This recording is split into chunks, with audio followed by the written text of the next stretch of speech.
Hi, in this video we are going to see how we can avoid nested blocks and not null checks in Java 8 onwards where there's a optional interface. JDK 8 has come up with this optional interface that can allow you to avoid null checks for the objects that are nullable. So let's try that, how we can do that. So let's say we want to do something in Java 8 onwards, right? Now, for simplicity, I'll take string as an example here so that we can kind of take a simple method that you want to do. So start with optional dot optional label and then do this string. Then what you could do is use this if present, which is equivalent to doing this if not null, since this method will be called only if the string is not null.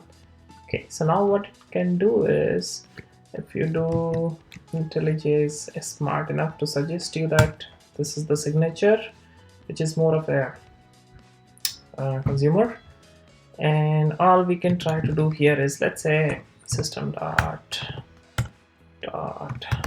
println, and let's say for this string we want to do an operation of replace a character T with character P.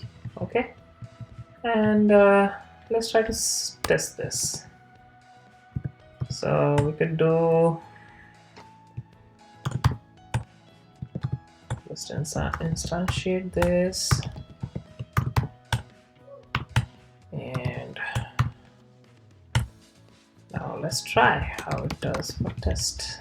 Okay, let's try. So it should work pretty well in this method also. Alrighty, so that's about if present, and that's how you can avoid the null check altogether by making it a single line. The only thing I do not like about this approach is almost everything that you want to do null check has to be wrapped around this nullable, and it also doesn't do very well when you are operating on a lot of generics. For simple objects like strings and everything else, it kind of works pretty well.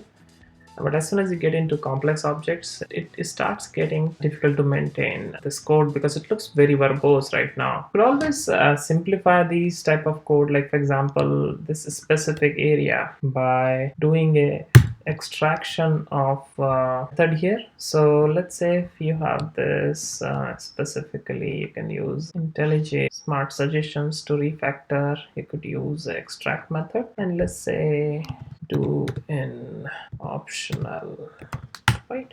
And that could basically simplify, and you're left with just one line here, which is the actual work is happening here. So this is kind of guaranteeing that this method gets called only when it is not null.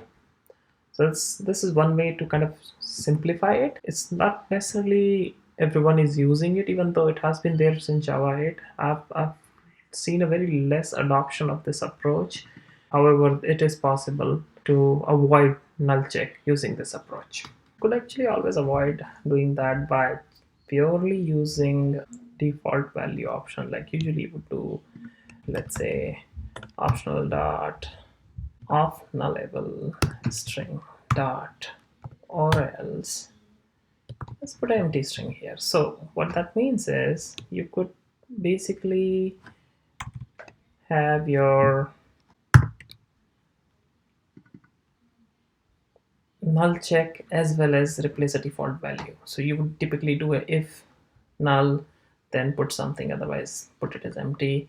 Now you could possibly default this as a empty string so that no null pointer comes in. Now this point onwards, you could easily do this call because it won't throw any null pointer, and you can always send this like this.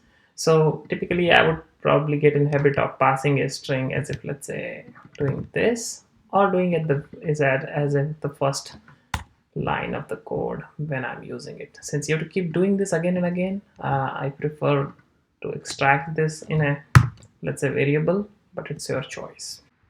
Also, as I said in the beginning, this trick works with any other object also. So in this case, of nullable and then or else, you could actually have any type of object as parameter here, and it will return the value of that kind. Thanks for watching. Please subscribe our channel for more videos and tutorials on similar topics.